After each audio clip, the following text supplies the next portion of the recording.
Setelah dapat ilmu itu, hidup kita semakin tenang dalam mencari rizki. Karena ada orang-orang yang sampai depresi. Bahkan ada ibu-ibu yang cerai di sini. Angkat tangan, kita kasih hadiah. Kasih hadiah. Ini kasih hadiah nih. Tadi yang angkat tangan ibu-ibu itu, kasih hadiahnya. Nah, kasihkan ke sana ya ibu-ibu yang bercerai. Dan di Indonesia ini dari 1,5 juta pernikahan, hampir 500.000 yang cerai. Dan rata-rata penyebab perceraian itu adalah ekonomi. Masalah ekonomi. Jadi ternyata banyak orang menikah, dia berpikir hanya bersenang-senang saja. Dia ngomong, saya cinta sama kamu. Sang perempuan mengatakan, saya juga cinta, mas. Tapi apakah cinta bisa mendatangkan beras? Nggak bisa, coba. Maka di sini perlunya kita belajar. Banyak TKW. Apa TKW itu? Tenaga kerja wanita. Lebih banyak mana? TKI sama TKW? Lebih banyak mana? Ya TKI lah. Kalau TKI laki perempuan masuk gitu loh. Lebih banyak TKI.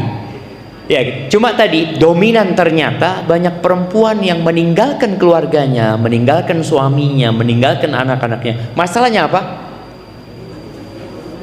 Ekonomi. Dan kalau bicara ekonomi, kadangkala masalah terbesarnya di iman. Dan itulah yang akan kita bicarakan hari ini. Bagaimana seorang yang beriman akan terus mempertahankan rumah tangganya dalam semua kondisi. Allahumma salli wa sallim ala abdika wa rasulika sayyidina wa maulana Muhammadin wa ala alihi wa ashabihi ajma'in, amma ba'd. Ingat hari ini hari Jumat, tolong dihitung salawatnya buat Nabi SAW. Karena Nabi SAW mengatakan fa'akthiru fihi minas salati alayya. Perbanyak kalian bersolat kepadaku pada hari Jumat. Fa inna salatakum alayya ma'rudah. Salawat kalian itu akan dihantarkan kepada Nabi SAW. Berapa banyak itu? Kalau dalam kitab Al-Qaul Badi' disebutkan ya paling tidak 300 loh. Banyak. Kalau di bawah itu ya biasa aja. Maka khususkan ya memperbanyak salawat kepada Nabi SAW. Jamaah rahimakumullah, ternyata yang hadir di sini bukan hanya teman-teman D9. Waduh. Iya, habis sekali.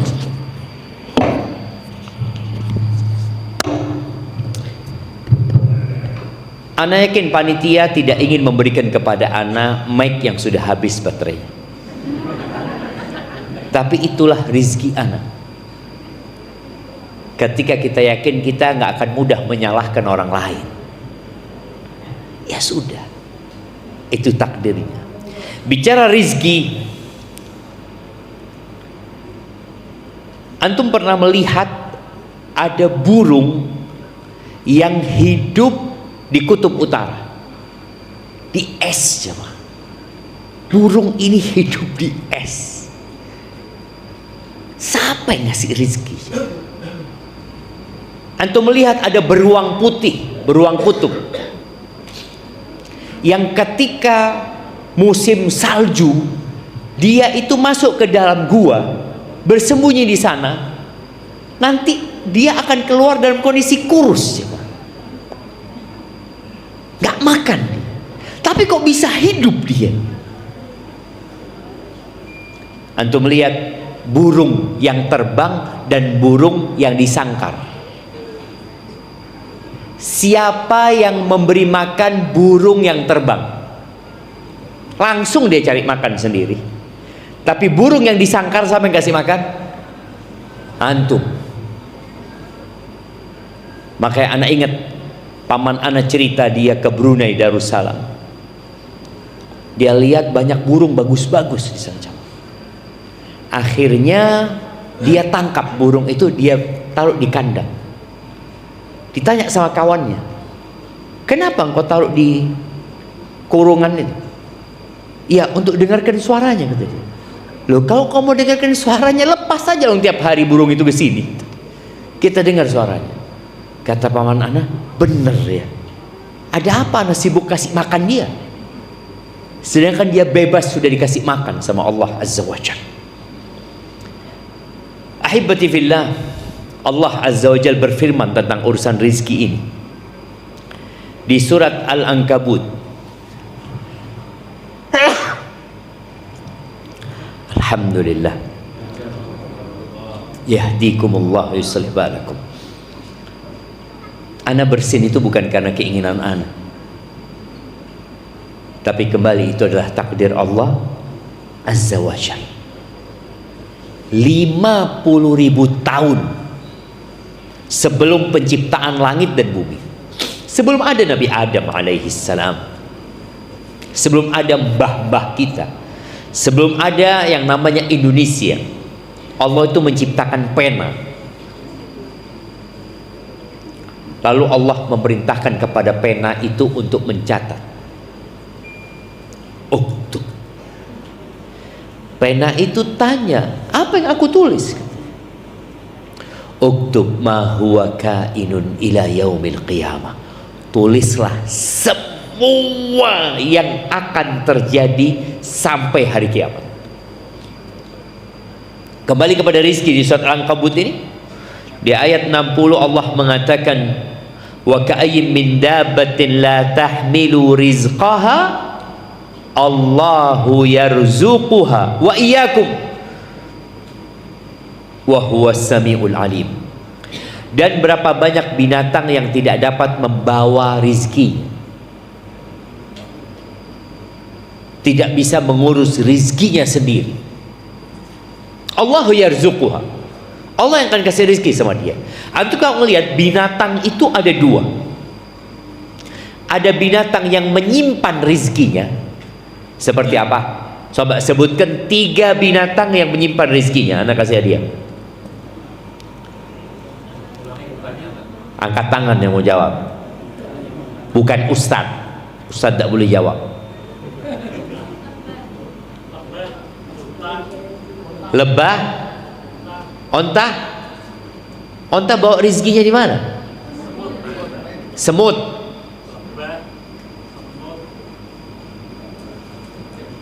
Lebah, semut.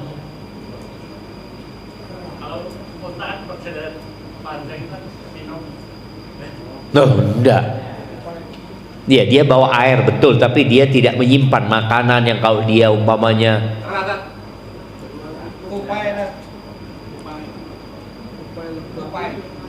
Betul, tupai. Nyimpan tupai. Antum pernah lihat tupai ada kulkasnya atau apa nyimpan makanan? Semut, ada binatang juga sama kayak semut dia sebenarnya. Rayap. Betul. Kasih beras atau apa aja mah? Berikan beras, karena bicara rizki kita kasih beras beliau.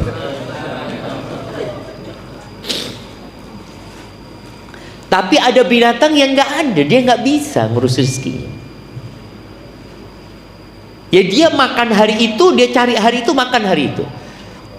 Dan ada yang Allah kirimkan rizkinya, dia nggak bawa, Allah kirimkan rizki ke tempat dia. Maka Allah sebutkan di sini supaya manusia yang dikasih akal, tuh binatang nggak dikasih akal. Antum yang dikasih akal masih depresi dalam urusan ekonomi, stres. Allah sudah menetapkan Allahu yarzuquha, yang kasih rezeki itu Allah azza wa jalla, wa iyyakum, dan kepada kalian, wa huwas samiul alim, dan Allah itu maha mengetahui dan maha mendengar. Ini ada perintah, engkau nggak usah khawatir. Kondisimu sekarang ini Allah tahu. Tinggal engkau mau berdoa apa enggak. Engkau mau minta enggak sama Allah azza wa jalla. Tiap pagi Nabi SAW berdoa mengatakan apa? Allahumma inni as'aluka ilman nafi'an wa rizqan, tadi disebutkan, wa rizqan tayyiban wa amalan mutaqabbala. Jadi setelah kita mengetahui bahwa binatang-binatang yang tidak sekolah ternyata Allah kasih rizki. Binatang paling bodoh itu apa aja? Kerbau. Gobloknya kayak kebu, kasih minyak beliau. Nah, betul ya, kalau di sini kerbau ya. Kalau di Arab itu keledai. Iya, kalau di sini kerbau. Iya, gobloknya kayak kebu. Dari sisi apa kebu itu goblok? Kalau dituntut tidak mau, kalau dilepas jalan. Masya Allah jamaah. Iya, kita lihat kebu itu jamaah. Pernah lihat kebu kurus jamaah? Hampir tidak ada. Kebu itu lemu-lemu jamaah. Masya Allah gitu loh. Padahal bodoh. Kalau rizki itu berhubungan sama ijazah, kalau rizki itu hubungannya sama ijazah, artinya yang S1 rizkinya lebih banyak daripada yang SD. Apakah seperti itu? Enggak. Buktinya kebu itu tidak pernah sekolah, lemu. Iso mangan, ya alhamdulillah. Iso duwe anak, padahal tidak pernah sekolah. Karena memang urusan rizki itu tidak ada hubungannya sama ijazah. Jadi kalau orang pinter itu rizkinya lebih banyak, nggak ada. Maka antum lihat kadang-kala profesor itu sama muridnya yang jarang masuk, kadang-kala lebih kaya muridnya yang jarang masuk. Kok iso anak yang sekolah sampai profesor tetap makan gaji di kampus? Karena memang nggak ada urusannya sama sekolah. Allah sudah menetapkan. Ingat, penjelasan ini bukan berarti antum ngomong kau gitu tidak usah sekolah. Enggak. Ini bicara keyakinan. Anak ketemu sama orang tidak lulus SD, tidak lulus. Bukan tidak lulus SD, tidak bisa baca, tidak bisa nulis dia. Dia punya pekerja S2. Dia kerjanya ekspor impor. Dia cerita, Ustaz, waktu anak awal kerja, anak nggak bisa nulis, nggak bisa baca, Ustaz. Jadi kalau ada orang beli, dia urusan di kayu. Dia cari kayu di hutan, ya. Awalnya dia jual kayu bakar, kemudian dia kayu-kayu yang dipakai untuk kursi, ya, macam-macam. Kalau ada orang beli, Ustaz, anak minta dia yang tulis kwitansinya, Ustaz. Sebagian nipu anak, Ustaz, kata dia, karena dia nggak bisa baca. Tapi anak tahu sama angka, Ustaz.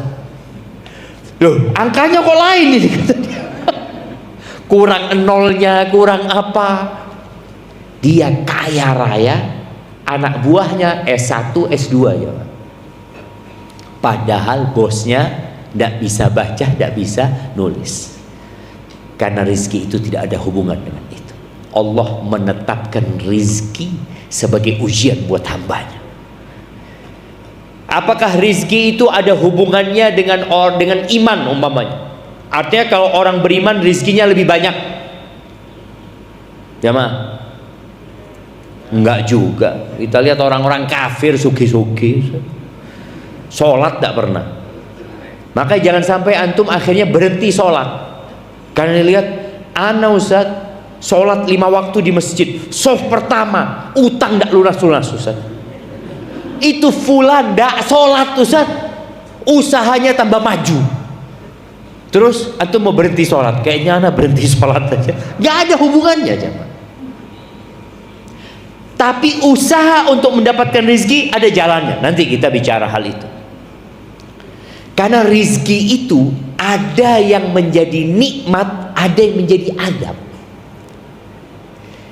Jadi rizki kalau mengantarkan kepada ketaatan dan dari hasil yang halal itu nikmat. Jadi tidak semua rizki itu nikmat.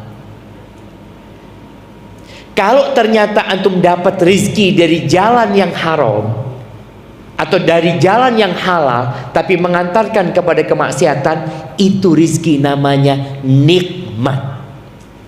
Jadi bahasa Arab itu ada nikmat pakai ain, ada nikmat pakai qaf.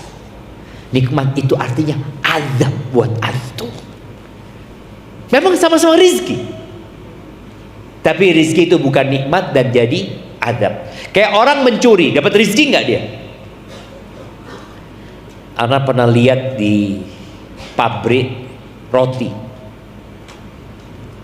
Ana waktu itu berhenti, istri Ana beli sesuatu, Ana lihat ada, ya pekerjanya rata-rata perempuan.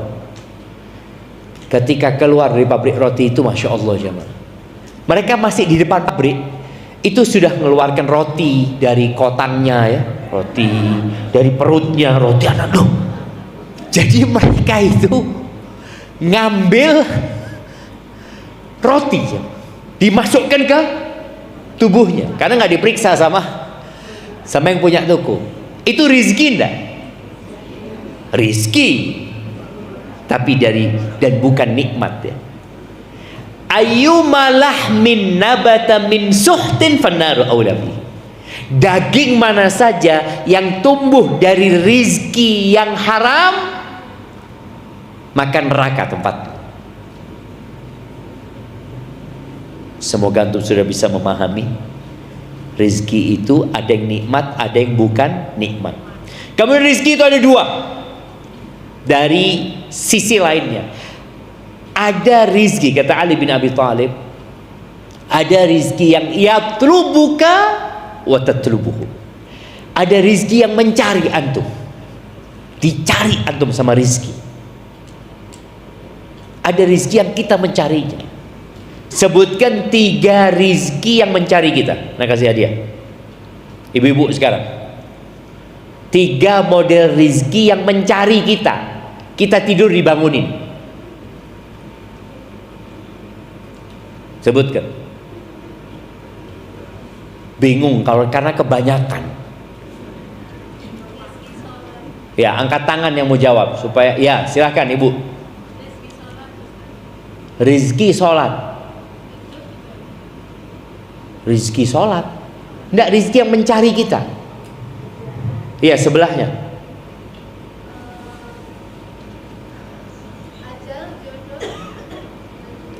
Ajal jodoh. Bukan rizki, harta. Harta ini. Kita bicara rizki harta di sini ya. Ya, kalau bicara nikmat Allah itu ya ada nikmat sehat ya. Kita bicara rizki yang berkaitannya dengan harta. Harta benda. Yang mencari kita. Kita tidur dibangunin sama anak kita. Ibu-ibu, bapak-bapak tunggu dulu. Kalau ibu-ibu nyerah baru ke bapak-bapak. Nah, nyerah ibu-ibu. Oh, ada di belakang sana. Silakan. Nah, silakan. Silaturahmi. Terus sedekah. Terus tingkat ketakwaan. Bukan itu ya, Ma. Rizki yang mencari bapak-bapak sini, ya. Hujan. Ya, kemudian 3, sebutkan. Bapak-bapak ini.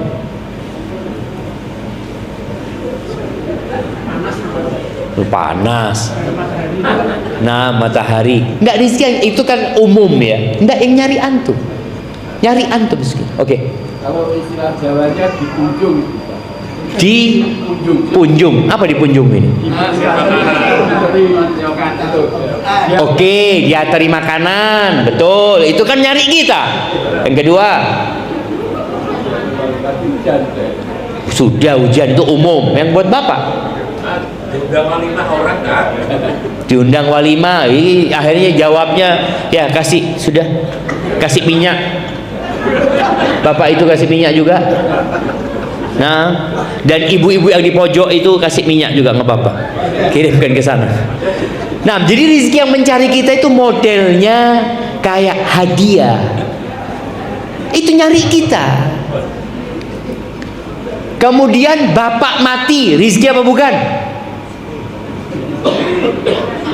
Bapaknya mati, rezeki enggak? Apa rezekinya? Warisan. Loh, warisan itu kan nyari kita jamaah. Antum tuh dicari sama orang tua. Antum kemana? Kenapa? Bapak mati. Wah, alhamdulillah warisan jamaah. Bukan innalillah dia. Dan warisan itu termasuk rezeki yang mencari, dicari ahli warisnya itu ya. Dicari, benar-benar dicari. Ini siapa saja ahli warisnya? Oh, fulan. Masih di perut ibunya ditunggu. Ditunggu ini keluarnya laki apa perempuan ini, karena ada bagian rizkinya dia dicari. Jadi ada rizki yang mencari kita. Kebanyakan orang itu fokus dengan mencari rizki, lupa dengan rizki yang mencari kita. Makanya ketika Allah mengatakan wa may yattaqillah yaj'al lahu makhrajan wa yarzuqhu min haitsu la yahtasib. Barang siapa yang bertakwa kepada Allah, pasti Allah kasih solusi dan Allah kasih rezeki dari arah yang tidak disangka-sangka. Tidak disangka-sangka. Tahu-tahu ditelepon, Pak, ya dapat jatah umroh. Alhamdulillah. Dicari dia. Ahibati fillah, Rasul sallallahu alaihi wasallam menyebutkan, jadi penentuan takdir itu ada takdir umur dunia ini, seperti yang di hadis Allah menciptakan pena tadi. Yang kedua, ada takdir setiap pribadi, setiap orang. Itu ditetapkan kapan? Bapak-bapak ini takdirnya ditetapkan kapan? Boleh jawab tidak? Enggak, yang sudah jawab tidak boleh. Bukan sendiri. Kalau tadi kan takdir yang 50.000 tahun sebelum ciptaan langit dan bumi itu takdir umum ya, untuk semua. Tapi ada takdir sendiri. Saya punya takdir, Anda punya takdir, dan takdir Anda ditulis lagi. Jadi dari buku induk itu akan ada buku, iya, 8 dalam kandungan. Iya, umur berapa?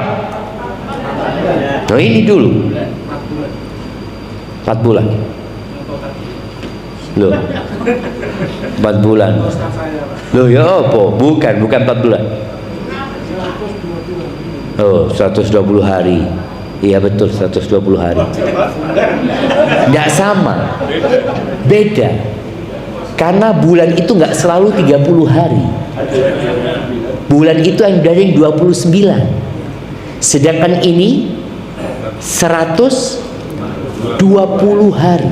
Nah, yang mana yang mau kasih hadiah? Tadi ngomong kandungan bener, 120 hari bener. Ya kasihlah, bagi-bagi itu. Apa? Berasnya 2,5 kilo.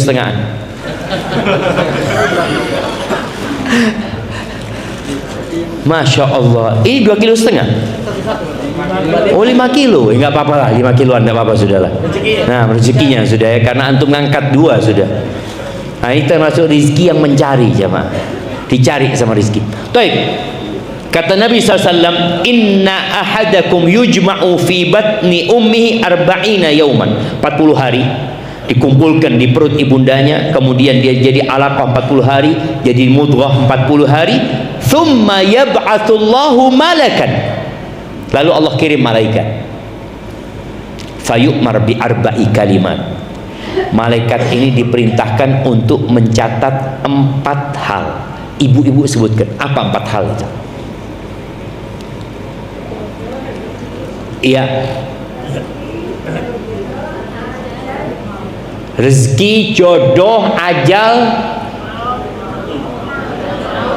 Ya ajal itu bodoh. Nah, sebutkan 4 kalimat. Loh.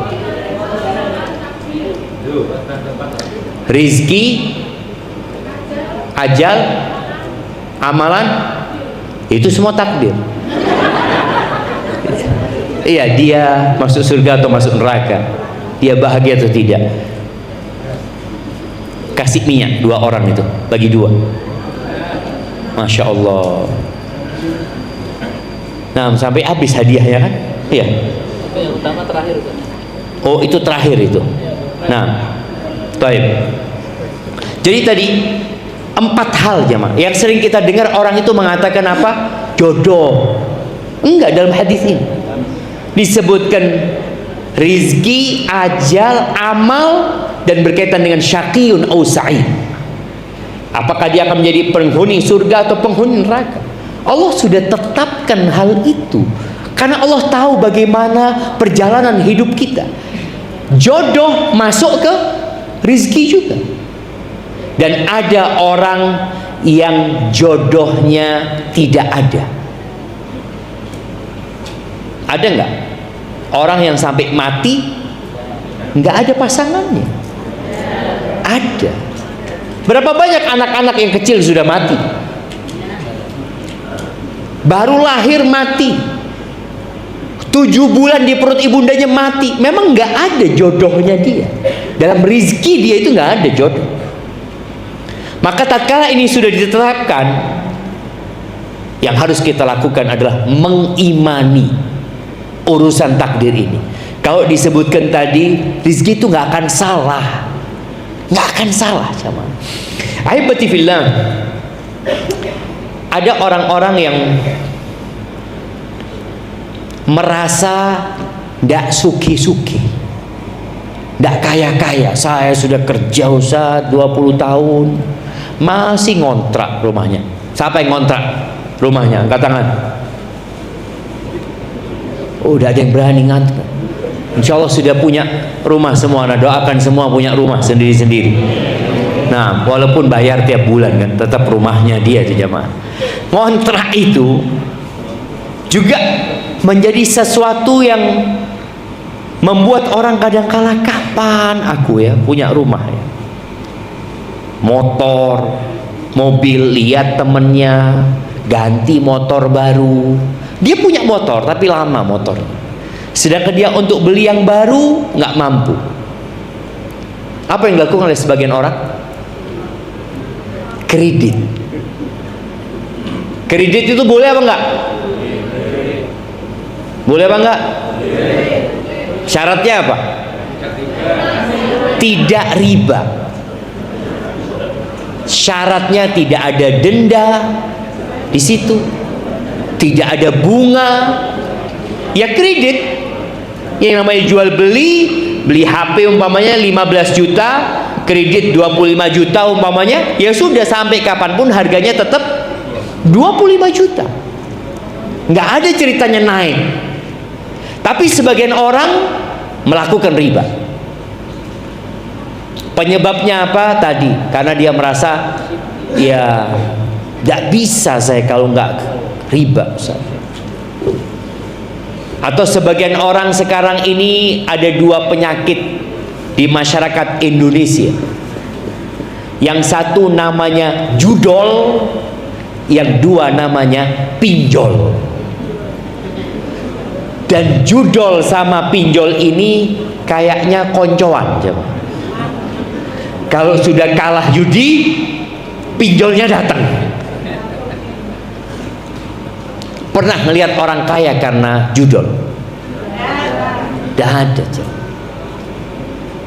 Cuma karena tadi terburu-buru orang ini.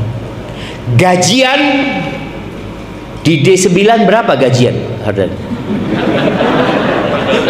Hah? Antara berapa? Sebagian UMR. UMR berapa di sini?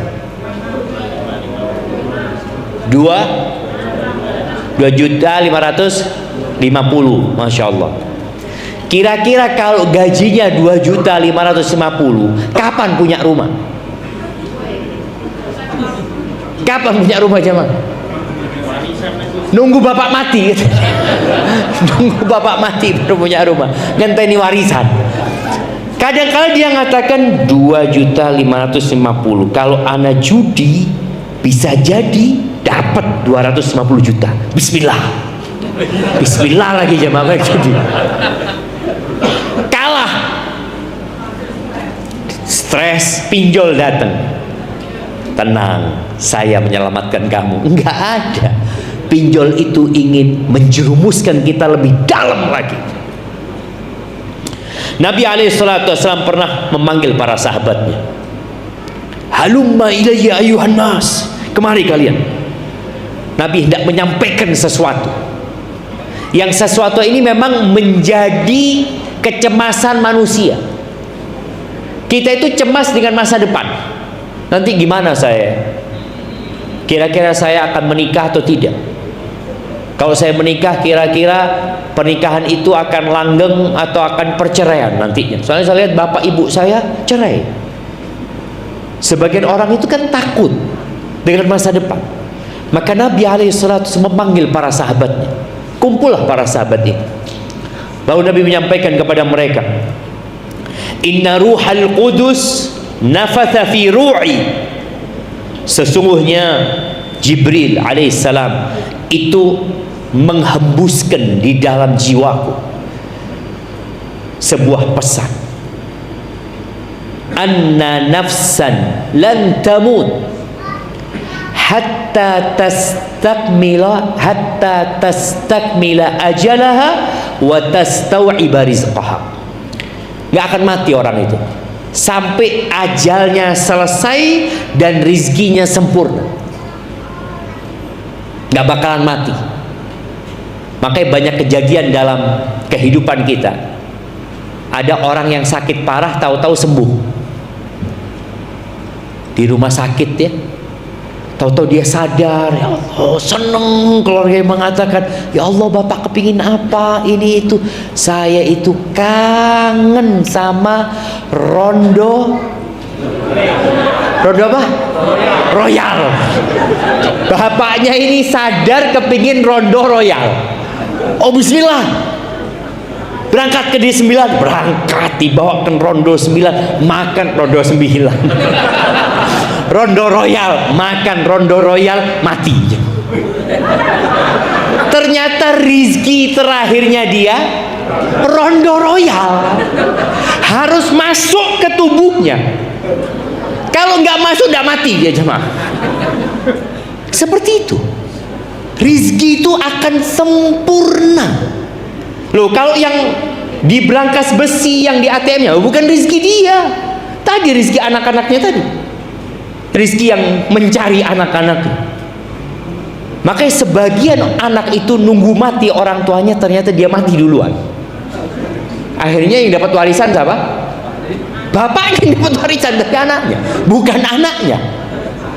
Maka tadi Nabi menjelaskan hal itu supaya kita nggak khawatir gitu. Semua sudah ditetapkan. Lalu kata beliau alaihi salatu wassalam, fattaqullah wa ajmilu fit talab. Ini pesan Nabi SAW. Hendaklah kalian bertakwa kepada Allah dan gunakan cara yang baik dalam mencari rizki. Antum tahu kalau seorang anak membunuh bapaknya, kira-kira dapat warisan nggak? Nggak dapat ya Pak.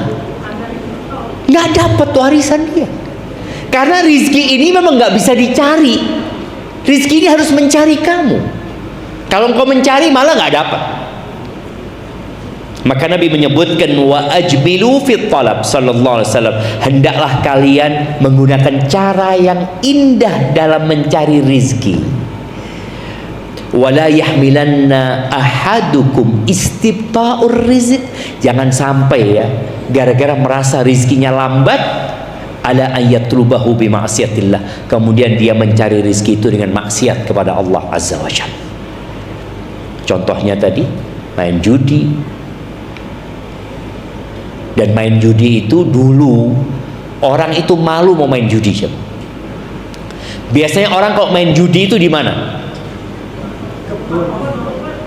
Ngumpet-ngumpet di dekat kuburan ya, di akhir kampung yang seharusnya ingat mati, malah main judi di sana. Sabung ayam kayak apa ini itu. Sehingga orang yang melakukan judi itu hanya orang-orang tertentu yang malunya sudah berkurang. Tapi sekarang judinya di sini. Judinya di tangan. Antum duduk sama istri antum, bisa nggak main judi? Bisa. Istri itu nggak tahu. Makan di meja makan sama anaknya, antum tinggal pencet klik, ngobrol. Main judi dia bapaknya aja pak. Maka ini harus hati-hati. Nggak bakalan antum jadi nikmat hidupnya dengan judi. Dan penelitian menyebutkan nggak ada orang kaya karena judi. Yang ada tadi orang-orang miskin karena judi. Kalau bandarnya kan? Bandarnya itu tidak main judi, ngelumpuk no duit memang. Bandarnya itu memang sudah ngelumpuk, ini milikku ini sudah. Makanya bandarnya kaya bukan karena dia main judi, karena dia membuat orang main judi. Yang untung siapa? Dia. Mau orang itu menang atau kalah, dia tetap menang bandarnya. Oh kalau gitu saya jadi bandar aja. Loh tambah parah lagi ini. Dan ada di masyarakat. Ada orang yang jadi rentenir. Kadang-kala rentenir bersama. Apa rentenir bersama? Urunan. Yuk kita pinjamkan kepada fulan, nanti dapat keuntungan ya. Dia pikir keuntungan itu akan membuat dia senang hidupnya, tambah nikmatnya. Yamhaqullahu riba. Dihancurkan riba itu. Tapi pelan-pelan. Lalu kata Nabi SAW, fa inna Allah Ta'ala la yunalu ma'indahu illa bita'at. Yang di sisi Allah, rizki yang berkah tadi, rizki yang jadi nikmat itu tidak akan didapat kecuali dengan ketaatan kepada Allah Azza wa Jalla. Makanya sabar, jangan terburu-buru. Yang membuat orang tergesa-gesa, terburu-buru, ingin cepat kaya, ingin cepat menikmati hidup ini karena melihat kepada yang di atasnya. Kenapa orang mencuri? Karena ngelihat fulan kok sudah senang hidupnya. Kenapa orang melakukan riba? Ngelihat fulan, ngelihat yang di atasnya. Kata Nabi sallallahu alaihi wasallam, "Unduru ila man huwa asfala minkum." Lihatlah kepada yang di bawah kalian. Jangan lihat kepada yang di atas kalian. Kenapa? Fahuwa ajdaru an la tazdaru nikmatallah alaikum. Karena itu akan lebih membantu kalian untuk tidak meremehkan nikmat yang Allah berikan kepada kalian. Oke, boleh jadi dia kaya harta, Allah kasih kepada antum kesehatan yang lebih baik daripada kekayaan. Siapa yang mau punya jet pribadi? Kita doakan bersama ya, yang mau ya.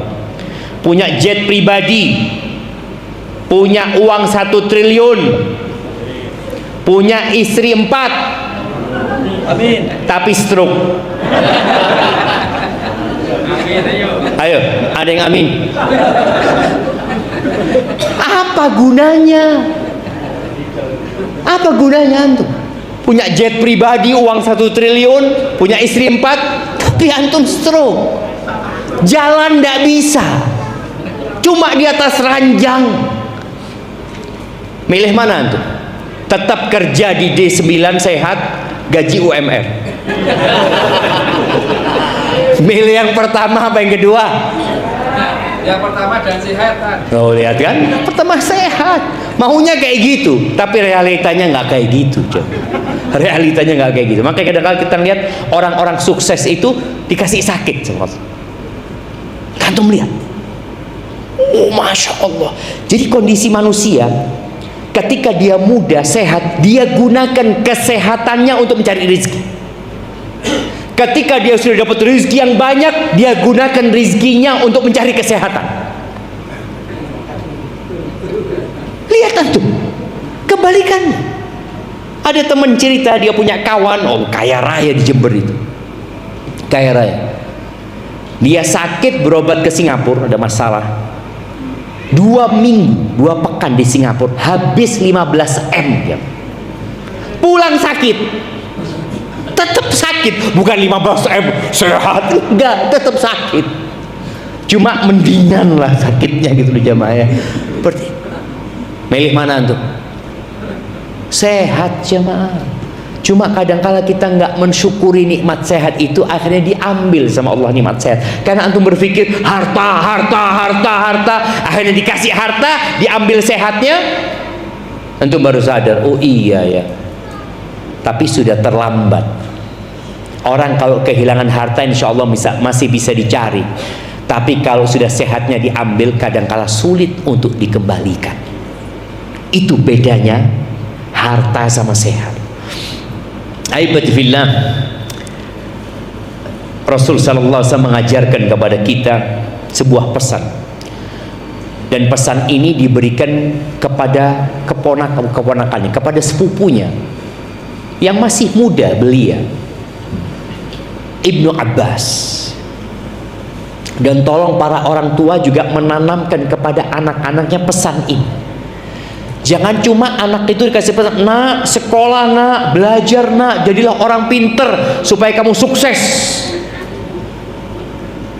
Nggak semua orang pinter sukses. Tapi yang sukses itu adalah orang-orang yang beriman, walaupun dia nggak punya rezeki. Apa pesan Nabi SAW kepada Ibnu Abbas ini ketika beliau dibonceng sama Nabi SAW? Nabi bersabda alaihi salatu wassalam, ya gulam, inni u'allimuka kalimat. Wahai bocah, aku hendak mengajarkan kepadamu beberapa kalimat. Yang pertama, ihfadillah yahfadka. Jagalah Allah, Allah akan menjagamu. Ihfadillah tajidhu tujahak. Jagalah Allah, engkau akan mendapati Allah di hadapanmu. Ingat di surat Al-Kahfi ada cerita Nabi Musa dan Khadir merenovasi bangunan. Kenapa kok mereka merenovasi bangunan itu? Nah, masih banyak minyaknya. Ibu-ibu, kenapa kok Nabi Musa dan Khadir tahu-tahu merenovasi bangunan yang bukan milik mereka? Nah, silakan yang belum jawab tadi ya, yang belum dapat hadiah. Karena di dalamnya ada kata anak yatim dari orang tuanya yang soleh. Masya Allah, kasih beras beliau, kasih beras. Apa itu gamis? Oke, kasihkan gamis buat ibu itu. Nah, Masya Allah. Karena di bawah bangunan itu ada harta anak yatim, 2 anak yatim, yang 2 anak yatim ini ada di kota. Kok bisa Allah ngirim nabi? Boleh jadi Nabi Khidir juga nabi, 2 nabi merenovasi bangunan, punya 2 anak yatim. Allah sebutkan wa kana abuhuma salihah, bapaknya orang soleh. Jadi kita bicara nanti gimana anak-anak kita, rizki mereka nanti gimana. Loh, kalau kita jaga Allah, kita bertakwa kepada Allah, anak-anak kita akan dijaga sama Allah. Allah kirimkan 2 nabi itu untuk ngurusin hartanya 2 anak yatim ini. Bapaknya sudah mati, sudah di kuburan, anaknya masih kecil-kecil. Berapa banyak ya orang yang kadangkala takut, dia ngomong, ya Allah, bapak ini sakit-sakitan, sedangkan kalian masih kecil-kecil. Bapak ini bingung gimana rezeki kalian nantinya. Loh, berarti bapaknya belum soleh. Umar bin Abdul Aziz ketika beliau menjadi Amirul Mukminin, yang kekuasaannya pada waktu itu sampai ke Andalusia, sampai ke Spanyol. Ketika dia mau meninggal dunia, dia diracun Sempat Haywah, Raja ibn Haywah ya, orang-orang yang sekarang mengatakan, ya Amirul Mukminin ausi, wahai Amirul Mukminin, engkau berwasiatlah buat anak-anak, mumpung engkau masih berkuasa, masih berlaku wasiatmu gitu, sebagai seorang penguasa. Anak-anakmu miskin. Apa kata Umar bin Abdul Aziz? Dia mengatakan, inna waliyallahu alladhi nazzala al-kitab wa huwa yatawalla salihin. Sesungguhnya kekasihku, pelindungku adalah Allah yang menurunkan Al-Quran, dan dia akan melindungi orang-orang yang soleh. Kalau anak-anakku soleh, Allah akan melindungi mereka.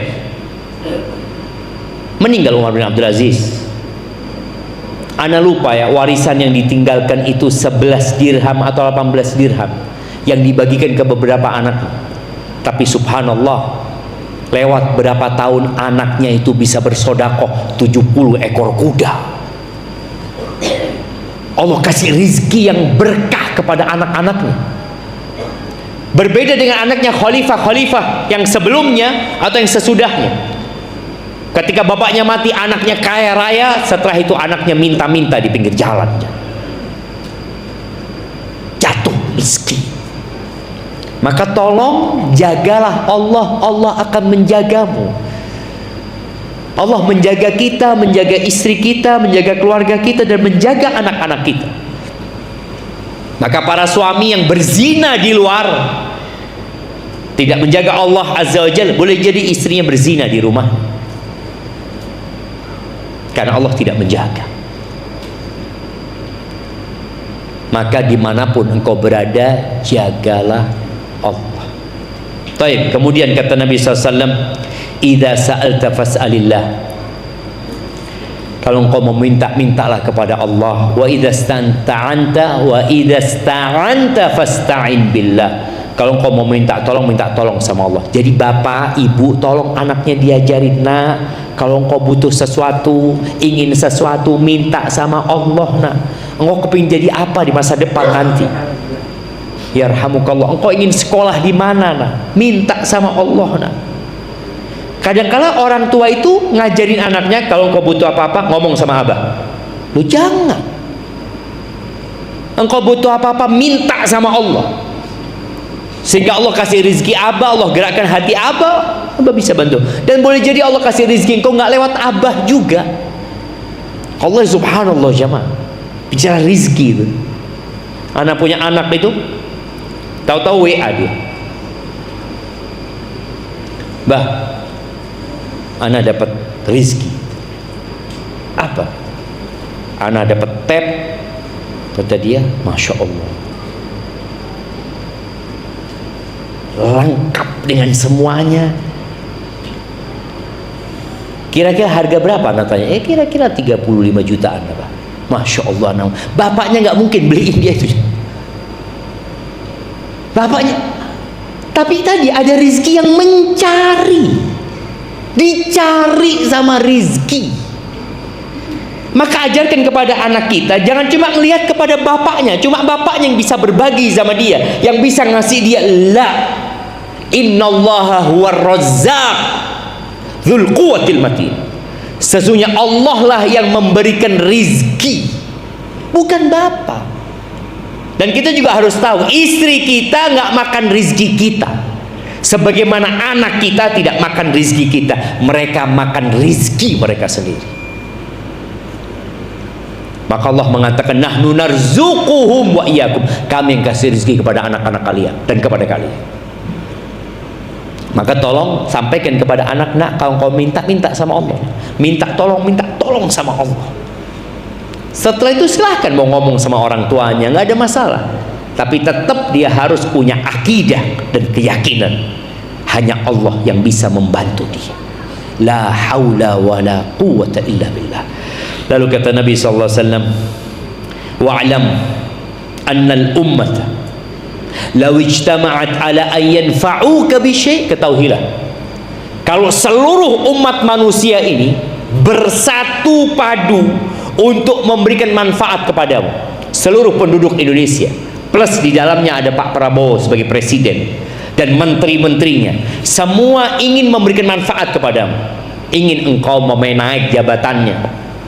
Apa kata Nabi SAW? Lam yanfa'u, gak akan bisa mereka memberikan manfaat kepadamu illa bisyai'in qad katabahu Allahu lak, kecuali Allah sudah menetapkannya untuk.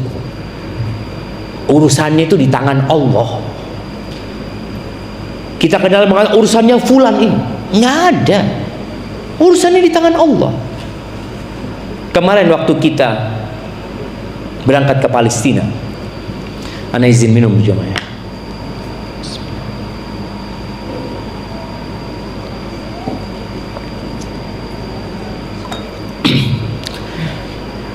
Alhamdulillah, ana dapat teguran dari seorang kawan, masya Allah. Ketika ana nyampe, gimana urusan visanya Ustaz? Oh, urusan visa ini urusannya Israel. Terus dia ngomong, bukan Ustaz, urusannya Allah Ustaz. Ana ngomong, betul lah tuh. Bukan urusannya Israel, urusannya Allah. Kita 99 orang, yang keluar visanya 93, yang 6 tidak keluar. Urusannya siapa itu? Allah sudah nyatet itu, jamaah. 50.000 tahun sebelum penciptaan langit dan bumi udah dicatat, engkau nggak bisa masuk Israel, nggak bisa masuk Palestina ya. Walaupun kalau kita visanya bukan visa Palestina, visanya Israel. Urusan di tangan Allah, nggak akan mereka bisa memberikan manfaat. Oh, saya punya lobby, saya punya kawan ini dan itu. Pernah ada seorang syekh, dia melihat ada orang biasa sholat di masjid, kelihatanlah orang ini punya masalah. Antum bisa ngelihat nggak orang punya masalah dari wajahnya? Coba sekarang lihat kanan kiri antum. Antum lihat. Ya lihat coba kan, betul aja, melihatlah, salaman. Udah kenalan semua belum? Ini udah kenal belum semuanya? Udah. Punya masalah nggak dia? Kelihatan lah, orang itu kelihatan punya masalah dari wajahnya. Iya, ini kayaknya punya masalah orang. Nah, ini Ustadz tahu nih orang punya masalah, dipanggil sama Ustadz akhirnya. Gimana engkau? Iya Syekh, kata anak ini lagi ngelamar kerja, kata dia. Dia kayaknya di PHK. Kemudian anak ini sudah minta tolong sama fulan, anak punya kenalan di perusahaan fulan. Sudah dia ngomong dia punya lobby-lobby, tapi sampai saat ini belum ada jawaban. Terus Syekh itu ngomong, engkau sudah nggak ketuk pintunya Allah Azza wa Jalla? Engkau banyak ketuk pintunya makhluk, engkau ketuk pintunya Allah. Di sepertiga malam akhir, ketika Allah turun naik ke langit dunia, kau minta sama Allah. Baru orang ini sadar. Setelah 3 hari, orang ini ketemu lagi sama Syekh. Wajahnya sudah berubah, berseri-seri wajahnya. Oh, kata Syekh, wajahmu berubah, ini ada apa nih? Kata, iya Syekh, kata dia, alhamdulillah aku dapat kerjaan Syekh. Ya, gimana ceritanya? Engkau nasihatin aku bangun malam terus minta sama Allah Azza wa Jalla. Di hari ketiga, pagi hari itu aku mau keluar. Ya keluar, ada usaha, mau ngelamar kerja. Subhanallah, di depan rumah itu ada sebuah perusahaan. Aku nggak pernah masuk sana karena aku nggak punya kenalan. Kan orang berpikir ya harus punya kenalan, kalau nggak bisa diterima antum gitu loh. Akhirnya nggak tahu, hati ana tergerak, masuk ke perusahaannya, masuk ke kantornya, tanya sama resepsionis, tanya apa ada lowongan kerja. Kata dia, ada, kata dia. Engkau naik ke atas, kata dia, ke manajernya atau naiklah dia. Semua dimudahkan sama Allah. Akhirnya ketemu sama manajernya, ngobrol ya ini itu pengalamannya apa ini. Dikatakan sama manajernya, di sini ada 2 pekerjaan. Engkau tinggal pilih. Mana yang kau mau? Subhanallah, berbulan-bulan dia ngelobi sana, ngelobi sini, minta tolong sama kawannya. 3 malam minta tolong sama Allah, Allah kasih. Lewat orang yang tidak dikenal, supaya orang-orang ini benar-benar yakin Allah yang kasih. Maka tadi seluruh umat manusia, bukan cuma atasanmu, bosmu, enggak, seluruh hendak memberikan manfaat kepada nggak bakalan bisa kecuali yang Allah sudah tetapkan buat engkau. Kemudian Nabi mengatakan alaihi salatu wasallam, wa in ijtama'u, begitu pula sebaliknya kalau mereka berkumpul bersatu padu ala ayyadurruk, ingin membahayakan dirimu. Biasanya di pekerjaan yang sama itu ada saja yang hasud, ada saja iri dengki. Biasanya iri itu tadi pekerjaannya sama, usahanya sama, seperti usaha singkong. Ada nggak hasud di antara orang-orang yang usahanya singkong? Ada, wajar itu jemaah. Dilihat kok rame terus seperti itu. Yakinlah, mereka tidak akan bisa memberikan bahaya kepada kita kecuali sesuatu yang sudah Allah catat buat kita. Rufi'atil aqlam wa jaffatis suhuf, pena itu diangkat dan lembaran-lembaran itu kering. Dan sebagai penutup jamaah, ana akan bacakan sebuah cerita. Cerita ini berkaitan dengan tawakal. Tawakal, menyerahkan semuanya kepada Allah Azza wa Jalla. Ada Hatim Al-Asam, dia adalah akademi dalam tawakal yang perlu kita pelajari ya, berdasarkan tentunya ayat-ayat Allah dan hadis-hadis Nabi SAW. Ditanya Hatim ini, alama banaita amraka fit tawakkul, engkau atas pondasi apa engkau membangun tawakalmu ini? Qala ala khisalin arba', pondasinya 4 kata dia. Yang pertama, alimtu anna rizki la ya'kuluhu ghairi fatma'annat bihi nafsi. Aku mengetahui bahwa rizkiku tidak akan dimakan oleh orang lain, maka aku tenang hidupnya. Aku yakin rizkiku gak akan dimakan orang lain, yakin dia. Cuma kadangkala kita itu lupa mana yang namanya rizki kita. Ketika kita punya usaha ya, tahu-tahu ada proyek yang ternyata proyek itu kena orang lain, lalu antum mengatakan seharusnya ana yang dapat proyek itu, inilah yang salah. Enggak, loh buktinya dia yang punya, berarti rezekinya dia. Yakin bahwa rizkiku tidak akan dimakan orang lain, maka jiwaku tenang. Yang kedua, wa alimtu anna amali la ya'maluhu ghairi fa ana bihi masyghul, dan aku tahu amalanku nggak akan dikerjakan orang lain, maka aku menyibukkan diri dengan amalanku, sudah nggak usah ngurusin orang gitu loh. Sholat ya antum yang harusnya sholat. Apa antum akan titip sholat? Tuh melihat orang-orang ke masjid, mas titip ya, gak ada titip sholat ya. Amalan kita yang amal. Kata Hatim, dia aku yang akan menyibukkan diri. Yang ketiga, wa alimtu annal mauta ya'ti baghtatan fa ana ubadiru, dan aku tahu mati itu datang kepadaku mendadak, tanpa tanda-tanda, tanpa pamitan, maka aku ya berusaha untuk menyambutnya kapan dia mau datang. Yang keempat, wa alimtu anni la akhlu min ainillah, dan aku tahu bahwasanya Allah selalu memandangku, nggak pernah aku lepas dari pandangan Allah Azza wa Jalla. Fa ana mustahyin minhu, maka aku malu kepada Allah Subhanahu wa taala. Itulah jamaah yang dapat kita kaji pada kesempatan kali ini. Semoga memotivasi kita untuk lebih baik lagi dalam mencari rezeki.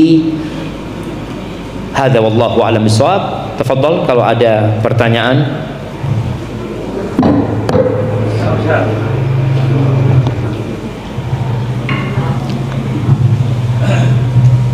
Assalamualaikum Ustaz. Waalaikumsalam dijelaskan wabarakatuh. Surat Al-Imran ayat 169 tentang rezeki, yang kurang lebih Allah bersabda, Allah berfirman ya, wala asabana ladina qutilu fisabilillah amwata bal ahya min rabbihim yurzaqun. Janganlah kamu mengira bahwa orang-orang yang gugur di jalan Allah itu mati, bahkan mereka itu hidup di sisi Tuhannya dengan mendapat rezeki. Mau dijelaskan rezeki yang sudah mati karena gugur itu bagaimana? Jazakallahu khairan Ustaz. Barakallahu fikum. Naam. Iya. Rizki itu tadi disebutkan.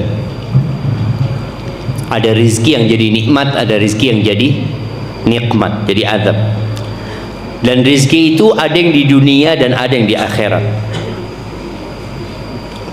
Kalau tadi disebutkan berkaitan dengan orang-orang yang gugur, Allah mengatakan inda rabbihim yurzaqun, mereka di situ hanya dikasih rizki.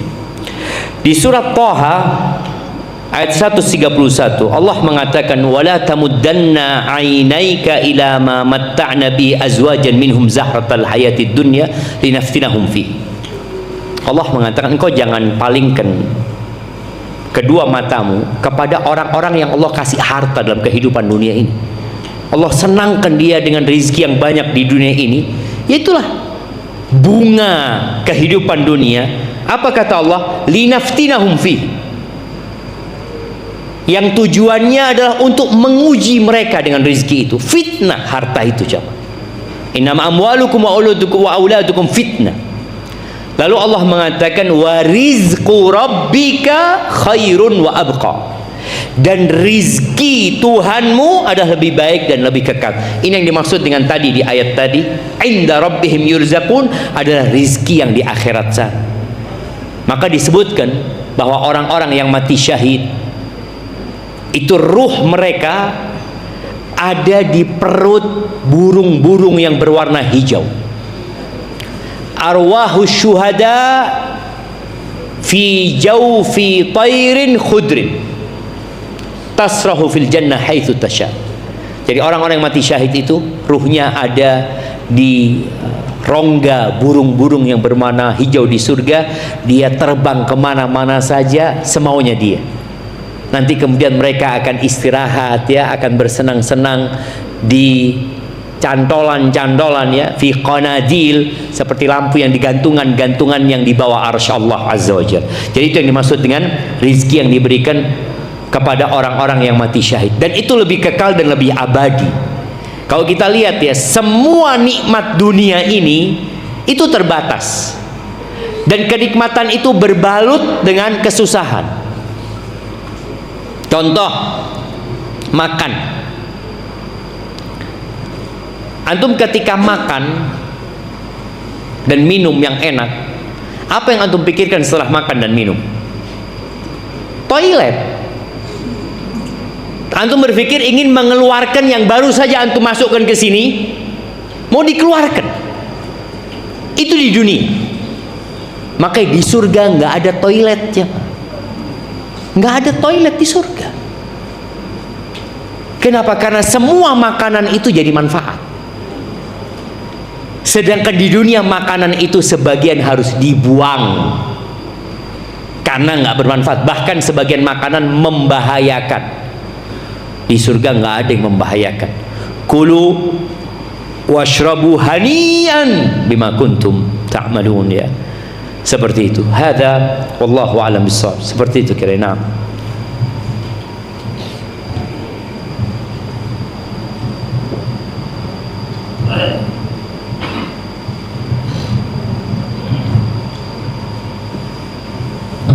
Ustaz, saya mau bertanya, antara kodok dan takdir yang akan datang, terus akar kata tawakal itu kan dari kata wakal apa wakilan? Mohon jelasin. Sebagai perbedaan, rata-rata orang memandang itu antara tawakal dan berserah diri itu kan beda-beda tipis. Masya Allah. Iya, Masya Allah, pertanyaan yang menarik, ya, berkaitan dengan qadha dan qadar. Sebagian ulama menafsirkan maknanya satu, yaitu ketentuan Allah Azza wa Jal.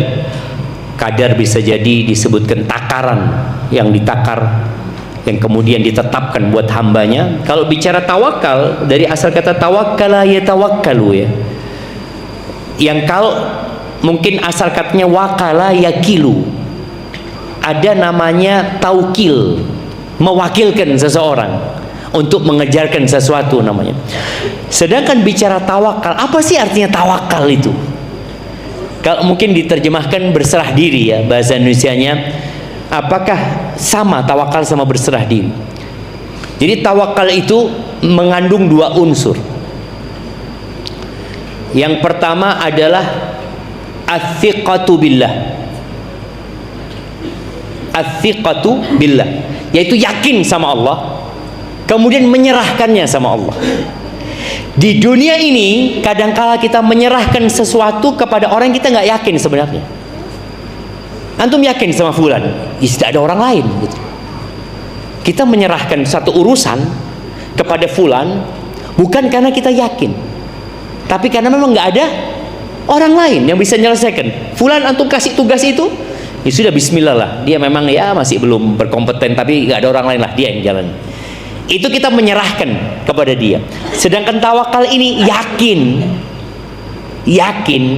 percaya 100% lalu menyerahkannya. Itu yang namanya tawakal. Dan ingat, tawakal ini amalan hati, bukan amalan raga. Karena sebagian orang berusaha untuk menabrak-nabrakan antara tawakal sama usaha. Berarti nggak perlu usaha kita. Loh, usaha itu amalan raga. Wajib kita usaha karena diperintahkan sama Allah Azza wa Jalla. Huwallazi ja'ala lakumul arda dhalulan famshu fi manakibiha. Kalian jalan gitu untuk cari rezeki, wa kulu min rizki. Kemudian setelah salat Jumat apa kata Allah? Fa idza qudiyatis shalah fantashiru fil ardi wabtaghu min fadlillah. Selesai salat, kalian bertebaranlah di muka bumi ini. Ngapain? Wabtaghu min fadlillah. Carilah karunia Allah. Ada usaha. Jadi tawakal ini amalan hati. Yang makna tadi athiqatu billah wal i'timad alaihi. Percaya sama Allah kemudian menyandarkan kepada Allah Azza wa Jalla. Ahibati fillah, sebelum tidur ada doa sebelum tidur. Siapa yang hafalan kasih hadiah? Buat ibu-ibu kasih ada yang spesial ya. Doanya itu mengandung unsur tawakal.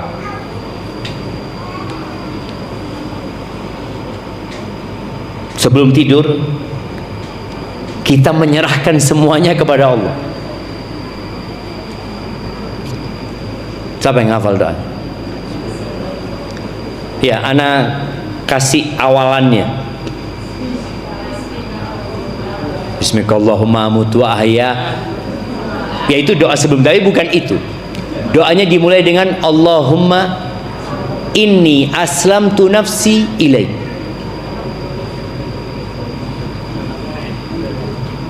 Nah, siapa yang hafal? Jamaah, doa ini bagus sekali dan Nabi mengajarkan untuk dibaca dan ditutup semuanya dengan doa ini. Setelah bacaan-bacaan yang lain, tutup dengan doa ini. Allahumma inni aslamtu nafsi ilaik wa fawwadtu amri ilaik wa wajjahtu wajhi ilaik wa alja'tu dhahri ilaik raghbatan wa rahbatan ilaik la malja wa la manja minka illa ilaik. Amantu bi kitabika alladhi anzalta wa bi nabiyyika alladhi arsalta. Yang artinya, ya Allah, aku menyerahkan diriku kepadamu dan aku menyandarkan urusanku kepadamu. Punggungku aku sandarkan kepadamu, wajahku aku hadapkan kepadamu ya Allah, dengan penuh rasa takut dan rasa harap kepadamu ya Allah. Nggak ada yang bisa menyelamatkan, nggak ada tempat untuk bersembunyi atau tempat untuk kabur ya, kecuali kepadamu ya Allah. Nggak ada. Maka baca doa ini, artinya benar-benar kita akan tenang jamaah. Besok ada urusan ustaz, besok ada ini, besok udah kau tidur, nikmati tidurmu, serahkan urusanmu kepada Allah Azza wa Jalla. Jadi tawakal tadi artinya apa? Yakin dan menyerahkan. Itu artinya tawakal. Yang mungkin akhirnya bahasa di sini berserah diri ya, yang diterjemahkan seperti itu. Jadi kalau bicara tipis ya memang karena tawakal ini bahasa Arab yang kadang-kala terjemahan bahasa Indonesianya harus agak panjang gitu loh. Tapi mereka menyingkatnya, kalau bicara ayat wa 'alallahi falyatawakkalul mu'minun, dan hendaklah kepada Allah orang-orang beriman hendaklah berserah diri. Nah, maksudnya berserah diri itu adalah tadi yakin dan menyerahkan, bersandar kepada Allah Azza wa Jalla. Barakallahu fikum. Baik. Nah, kayaknya yang tanya-tanya kita kasih hadiah, nggak apa-apa? Nah, kasih hadiah beras beliau. Tadi ada yang tanya di sini, iya, berikan ke belakang, Bang. Beras lagi. Tadi apa? Tadi udah. Tadi minyak. Kasih minyak beliau. Ini kasihkan yang belakang. Tadi minyak. Beras kan. Habis ini gorengan. Iya, udah ada minyaknya, alhamdulillah, udah ada berasnya. Nah, tinggal masak bentar lagi. Barakallahu fiik, tinggal singkongnya. Siap, ibu-ibu belum tanya nih. Silakan ibu-ibu. Ya, kasih mic-nya kepada mama. Kirimkan.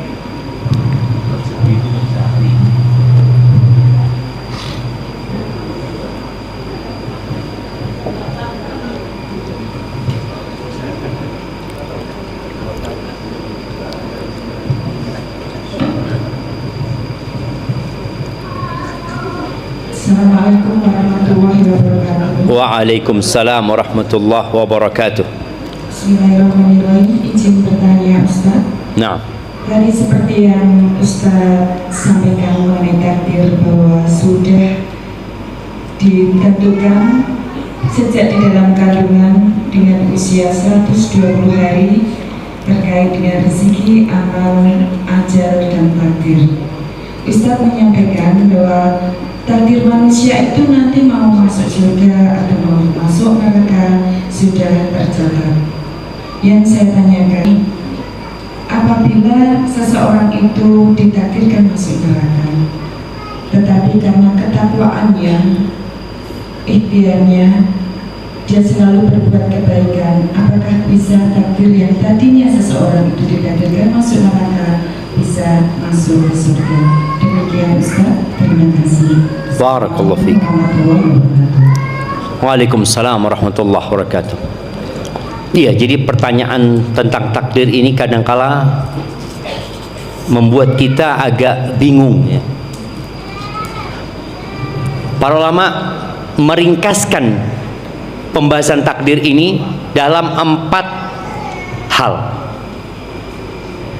Yang pertama adalah ilmu. Allah mengetahui kalau fulan ini akan masuk neraka. Jadi Allah sudah tahu. Bisakah kemudian berubah, dia tahu-tahu masuk surga? Ya, ilmunya Allah, dia masuk neraka, nggak bakal masuk surga orang itu. Loh Ustaz, tapi kan ada hadis yang mengatakan la yaruddul qada illa du'a wa la yazidu fil umri illa al bir. Tidak ada yang bisa merubah takdir kecuali doa. Iya, para ulama menyebutkan ada takdir yang digantung sama Allah memang, yang ada urusannya sama doa. Dan yang dirubah itu adalah yang di buku catatannya malaikat. Itu yang berubah. Adapun yang di buku induk Lauhul Mahfud tetap. Karena buku itu isinya ilmunya Allah tentang orang ini. Orang ini kan belum lahir. Allah tahu dia akan lahir kapan. Kemudian ketika dia besar, dia akan menikah dengan siapa, kemudian dia nanti akan seperti apa. Allah tahu dengan orang ini, dan orang ini Allah kasih kehendak, kemauan, sehingga dia bisa memilih. Makanya dalam beragama nggak ada pemaksaan. Mau nggak yang mau beriman, mau yang kafir silahkan. Tapi Allah sudah tahu siapa yang akan memilih kekafiran dan siapa yang akan memilih ketaatan. Allah itu tahu, dan kita tidak tahu. Itu rahasia Allah Azza wa Jalla. Jadi yang pertama ilmu. Setelah ilmunya Allah, lalu ilmu itu dicatat di Lauhul Mahfud. Kemudian nanti ada pencatatan yang tiap orang itu di perut ibundanya, atau ada pencatatan tahunannya di malam Lailatul Qadar. Kemudian setelah itu kehendak Allah. Allah menghendaki itu terjadi, baru kemudian diciptakan peristiwa itu oleh Allah Azza wa Jalla. Tapi semua bersumber dari ilmu. Allah tahu fulan ini akan membunuh nanti. Ya sudah, itu yang dicatat. Kalau pertanyaannya, apakah mungkin orang ini yang dia takdirnya masuk neraka, kemudian dia taat kepada Allah, dia mentauhidkan Allah, mati husnul khotimah, mungkin dia masuk surga? Berarti memang dia di catatannya masuk surga, bukan masuk neraka. Kan kita ini menanyakan sesuatu yang tidak dalam bayangan kita. Kita nggak tahu. Makanya kadang-kala kita melihat ada orang, Allah preman Ustadz, orang ini jahat Ustadz, tapi setahun sebelum mati Ustadz jadi orang baik Ustadz, dan matinya ketika sujud. Berarti dia takdirnya masuk surga. Wallahu a'lam, kita nggak tahu juga. Karena kita untuk urusan akhirat ini taunya nanti. Di dunia kita berharap, kalau ada orang soleh berharap mudah-mudahan masuk surga. Karena kita tahu korek api neraka itu ustadz, orang yang berilmu, orang yang hafal Quran. Ya kita berharap mudah-mudahan kiai ini, ustadz ini masuk surga Allah Azza wa Jalla, karena pandangan kita orang baik. Tapi Allah yang lebih tahu dia baik sungguhan atau pura-pura baik. Itu ilmunya ada di sisi Allah Azza wa Jalla. Makanya kalau tadi ibu mengatakan, apakah orang ini yang tadi yang ditakdirnya dia masuk neraka, tapi kemudian dia bertakwa kepada Allah, ibadahnya bagus, macam-macam. Ini kan dalam pandangan manusia. Boleh jadi dia ria. Jadi tetap takdirnya masuk neraka dia. Walaupun dalam pandangan manusia seakan-akan dia orang baik. Pernah Nabi SAW sedang di kuburan Baqi, sedang menguburkan jenazah. Lalu ada sahabat yang bertanya. Ini ibu-ibu perhatikan ya, pertanyaan para sahabat itu kayaknya mirip dengan pertanyaan kita. Apa pertanyaannya? Aya'lamu rabbuna ahlal jannati min ahlin nar. Apakah Allah sudah mengetahui, apakah Allah sudah tahu siapa di antara kita ini yang masuk surga dan siapa yang masuk neraka? Allah tahu nggak? Kata Nabi SAW, nah tahu. Akhirnya muncul pertanyaan lanjutan. Fafimal amal. Kalau gitu buat apa kita beramal? Kalau Allah sudah tahu. Kata Nabi SAW, i'malu. Tugas kalian apa? Beramal. Fakullun muyassarun lima khuliqalahu. Semua akan ditetapkan sesuai dengan catatannya dia. Udah tugas kita beramal. Maka takdir ini rahasia ilahi. Apakah pernah antum ketemu orang miskin yang lalu mengatakan kayaknya saya ditakdirkan jadi miskin memang Ustaz? Ada? Nggak ada. Allah kasih keinginan di diri dia untuk jadi orang kaya. Dikasih keinginan untuk berusaha dan berupaya. Beriman dengan takdir ini yang baik dan buruk, itu akan membuat kita jadi tenang hidupnya. Tatkala yang kita inginkan tidak sesuai dengan, tatkala yang terjadi itu tidak sesuai dengan yang kita inginkan, kita jadi tenang. Tatkala yang terjadi itu sesuai dengan yang kita inginkan, kita jadi bersyukur sama Allah karena Allah menakdirkan kebaikan buat kita. Karena sebagian orang kalau musibah baru ngomong takdir Ustaz. Loh kalau sukses usaha. Loh enggak jemaah. Susah dan sukses itu sama-sama takdir. Makanya ketika antum kaya raya, sukses itu takdir. Ketika antum susah dapat musibah itu juga takdir. Ketika orang mukmin beriman, kata Nabi SAW, ajaban li amril mu'min. Orang mukmin itu menakjubkan urusannya. Semua urusannya baik. Kalau dia dapat nikmat, dia bersyukur. Maka bersyukur itu baik buat dia. Kalau dia dapat musibah, dia bersabar. Dan bersabar itu baik buat dia. Maka dua kondisi itu akan menjadi baik kalau kita beriman. Barakallahu fiik. Kayaknya itu yang dapat Anda sampaikan jamaah. Anda kembalikan ke MC karena masih banyak hadiah yang bisa dibagikan. Untuk mungkin bisa mengajukan pertanyaan. Tafadhal. Pertanyaan Ustaz dari jamaah lewat chat. Jamaah mana ini? Jamaah sini. Nah, barakallahu fikum. Tafadhal.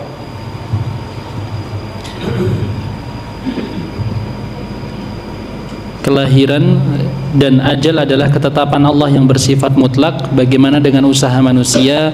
Misal perbanyak silaturahmi untuk memperpanjang usia, olahraga supaya sehat dan perpanjang usia, dan kelahiran dengan cara bedah sesar. Apakah hal tersebut bisa merubah ketetapan Allah? Barakallahu fiik. Jamaah tadi udah disebutin ya, bahwasanya manusia disuruh berusaha dan takdir itu bisa berubah untuk takdir-takdir yang ada di catatan malaikat dengan doa sehingga hidupnya lebih nyaman. Dengan berusaha dan berupaya dan memperbanyak istighfar, akhirnya Allah mudahkan urusannya. Ya kita usaha. Tapi kalau bicara apakah usaha itu juga sudah masuk takdir? Iya. Antum bisa berdoa masuk takdir enggak? Takdir. Jadi dengan antum berdoa urusannya dimudahkan. Doanya ini pun sudah ditakdirkan. Kita itu tahu takdir kapan? Mana mau kasih hadiah? Kapan kita tahu takdir? Angkat tangan yang mau jawab. Antum sudah dapat hadiah? Oh ini belum. Jadi tahu takdir kapan? Setelah terjadi. Kalau belum, ya usaha. Nggak apa-apa, kasih hadiahnya buat beliau. Nah, jadi kita tahu takdir setelah terjadi. Sebelum terjadi, tugas kita adalah berusaha dan berupaya. Semoga dengan seperti itu Allah mudahkan urusan kita. Nah, kayaknya antum yang tanya sama jamaah. Anak kok sudah capek kayaknya jamaah mau tanya sama jamaah. Antum silakan tanya sama jamaah, bagi hadiahnya antum. Nah, ayo berdiri antum. Ya usah tidak mau jawab.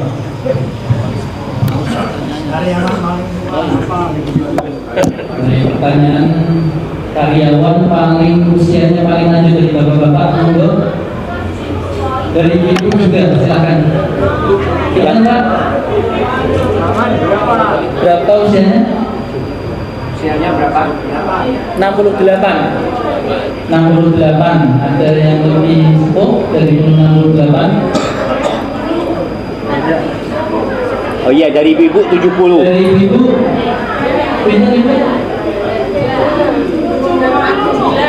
Ya, dia. Ya, berarti kasih dua-duanya. Kasih minyak satu ibu-ibu. Bapak-bapak kasih. Yang datang paling jauh. Karyawan atau dari mana ibu? Dari Ambarawa. Dari mana Pak? Susukan. Dari mana Mas? Semarang.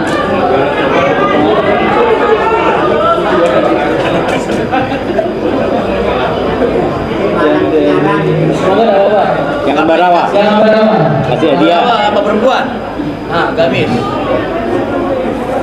Yang bapak itu ada sarung. Ini sarung. Mana? Mana sarung? Mana tadi orang? Mana? Tadi mana paling jauh? Itu yang Ambarawa. Semarang. Bapak dari mana? Oh, nggak usah. Temanggung. Ada yang dari Temanggung. Mana? Manggung, kasih ini. Masih ada nih beras. Nah. Ada 11 ibu-ibu yang anaknya paling banyak. Oh ya. Beras sama minyak. Ibu-ibu beras sama minyak. Yang anaknya banyak tuh. Berapa? 6. Ada yang lebih dari 10. 7. Oh, yang di 7. Yang 7 nih beras. Ada yang 8 itu. Ada yang 8. Itu beras sama minyak. Ini yang 6, Pak, yang 6. Yang 6. Oh ini yang 7. Yang 7 ini, yang 7. Yang 6 beras minyak 2. Ustaz. Yang 6 minyak 2, wes Ustaz. Nih, yang dari mana? Dari mana tuh? Surabaya tisu. Nah, iya, anak-anak mau kasih hadiah buku ini buat bapak-bapak ya. Buat bapak-bapak yang suka KDRT.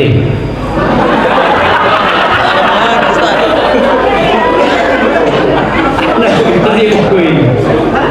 Nah, atau ada buat ibu-ibu. Buat ibu-ibu yang suka dizalimi sama suaminya. Kasih suaminya. Betul, mana yang suka dizalimi sama suaminya? Oh iya, kasih ke buat ibu-ibu. Enggak apa-apa. Kasih suaminya. Ya, ini buat suaminya ya, bukan buat ibu-ibu. Ini buku buat suaminya. Ibu-ibu nggak boleh baca buku itu. Jangan dibuka bukunya, kasihkan kepada suaminya. Ada memang bapak-bapak yang suka mendolimi istri tapi nggak ngaku jamaah. Nanti pada hari kiamat akan ada persidangan. Saya itu yang pernah sampaikan kurang lebihnya